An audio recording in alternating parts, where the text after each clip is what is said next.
હવે સમાચાર વિગતવાર. અંકલેશ્વર સહિત જિલ્લામાં ભાડા કરાર ન કરનાર મકાન માલિકો સામે પોલીસ કાર્યવાહી હાથ ધરી છે.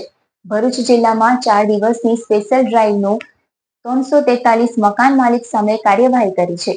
ભાડા કરાર નોંધણી ન કરવા બદલ કેસ દાખલ કરવામાં આવ્યા છે. કાર્યવાહી હાથ ધરી છે. જિલ્લા પોલીસ વડા મયુર ચાવડાની સૂચના મુજબ 19 થી 22 એપ્રિલ 2025 દરમિયાન વિશેષ ઝુંબેશ યોજવામાં આવી હતી. આ ઝુંબેશનો મુખ્ય હેતુ ઔદ્યોગિક વિસ્તારમાં ભાડે રહેતા પરપ્રાંતીય લોકોની માહિતી એકત્રિત કરવાનો હતો. મકાન માલિક ભાડુઆતની માહિતી સ્થાનિક પોલીસ સ્ટેશનમાં નોંધાવવી ફરજિયાત છે. આ નિયમનું ઉલ્લંઘન કરનાર 343 મકાન માલિક સામે ભારતીય ન્યાય સંહિતા 2023ની કલમ 223B હેઠળ ગુનો દાખલ કરવામાં આવ્યા છે. પોલીસ સ્ટેશનના વાર અને આંકડા જોઈએ તો સૌથી વધુ એસઓજી પોલીસે 50 કેસ નોંધ્યા છે. દહેજમાં 33, અંકલેશ્વર એ ડિવિઝનમાં 25 અને ભરૂચ શહેર સી ડિવિઝનમાં 20 કેસ નોંધાયા છે. આમોદમાં પણ 20 કેસ દાખલ થયા છે.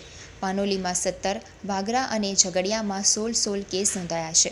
આ કાર્યવાહીનો મુખ્ય ઉદ્દેશ શહેરની સુરક્ષા અને અસામાજિક પ્રવૃત્તિઓ પર નિયંત્રણ રાખવાનો છે.